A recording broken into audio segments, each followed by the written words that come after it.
Hello guys and dolls, welcome back for another video. Today I want to talk to you guys about what it's like to shop as a plus size woman. If you're plus size, you already know these things, but sometimes it feels good to talk about them and know you're not alone and know that you're not the only one who's completely frustrated and disappointed with the clothing options available to you. And you know, for those of you who aren't plus size, maybe this will help you understand your fellow female a little bit better. And you know, some of these things also pertain to other women, but specifically in the plus size community, we are so underrepresented in the world of retail and the world of fashion. It's starting to get better. There was just the first fashion show at New York Fashion Week, not just at New York Plus Fashion Week, but you know, at regular old Fashion Week we had a plus size line, which was amazing, a huge thing, but it's not enough. We are on our way, but we're not quite there yet, and it is something that I feel like we still need to have a dialogue about between plus size women, between straight size women. And what's interesting is that a third of women out there wear a combination of plus size and straight size clothing.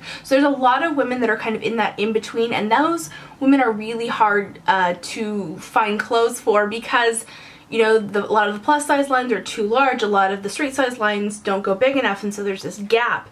And what's insane about this is that more women wear a size 16 than women who wear a 0, a 2, or a 4 combined.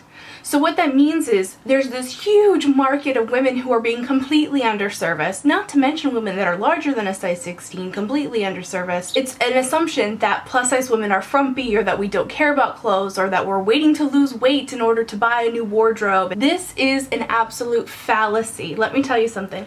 Once I discovered the fact that there were beautiful and stylish and even high quality clothes available for someone my size, I started buying them like crazy. In fact, 21% of plus size women spend over $150 a month on clothes versus only 15% of straight size women. One of the frustrations for plus size women is you go into a clothing store and there's either nothing available for you, or the plus size section is just this little teeny tiny thing, and it's this little quartered off section usually in the back of the store, and the selection is just terrible. And what there is either really revealing, just overly, completely unfashionable. Some of the prints these companies sell for plus sizes, I'm like, what were they thinking?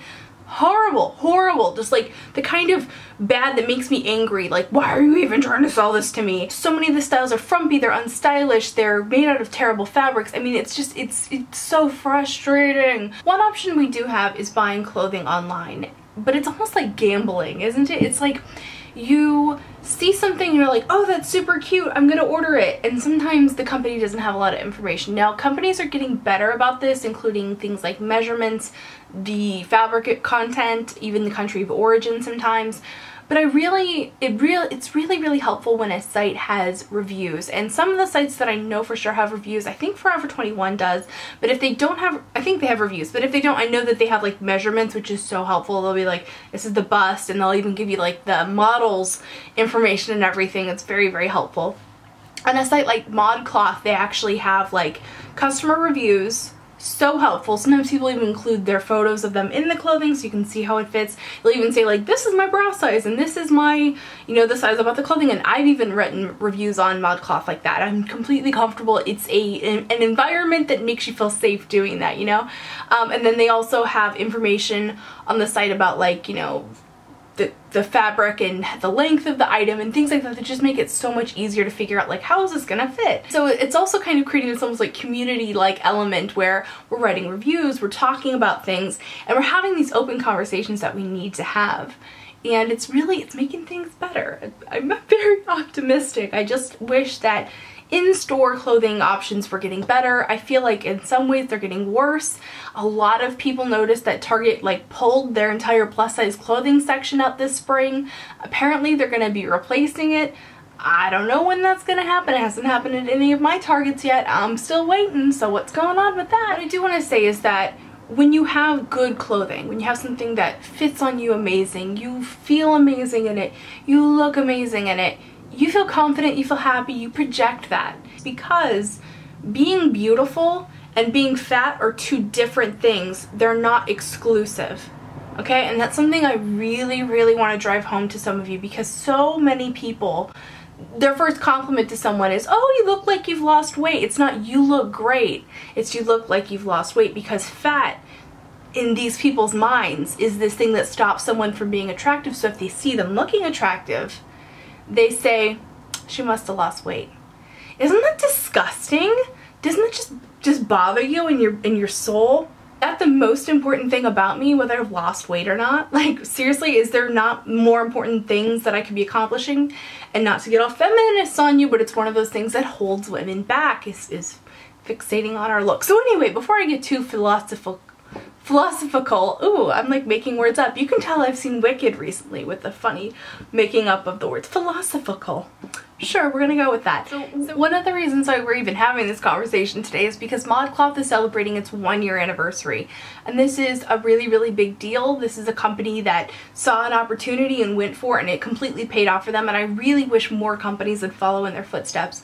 One of the reasons why I like this is, of course, I love the style of clothing that Modcloth sells. It's cute, it's kind of kitschy at times, it's very classic, it's vintagey, it's all these things that I love.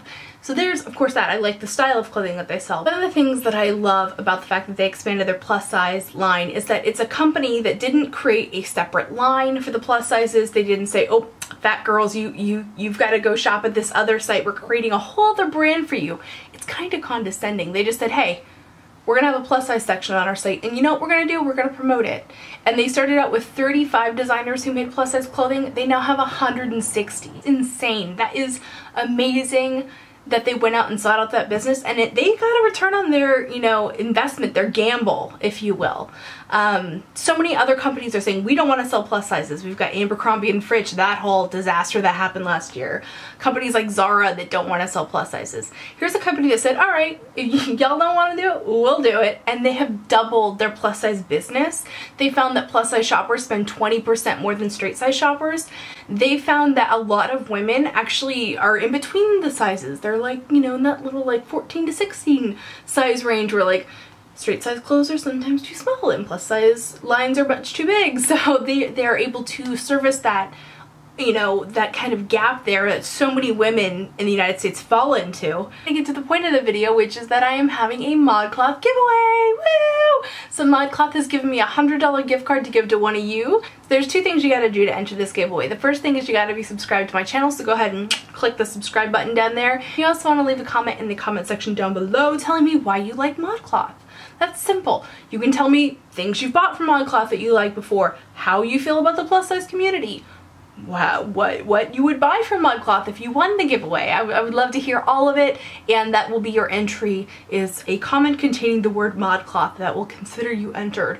So that will be it. Don't leave more than one comment. Come on, like, have common sense. Spamming is not cool. If you spam me, you're not gonna win, kiddo. I can't help you. Can't help you with that. It's going to be open through Wednesday of next week at 11:59 p.m. Pacific Standard Time, so you can enter through then. I'll be announcing the giveaway winner in an upcoming fashion try-on video. I recently got some stuff from Modcloth, so I'll be showing you guys all those things and announcing the winner in that video, so look out for that. I also want to mention my hair dyeing video is coming. I know you guys, some of you are like very, very anxious for it.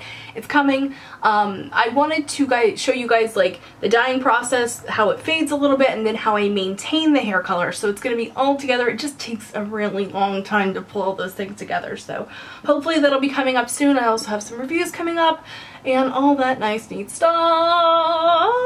Okay, I am so sorry. It's very hot in my room because I have all these lights on and it's summer and it's like bleh.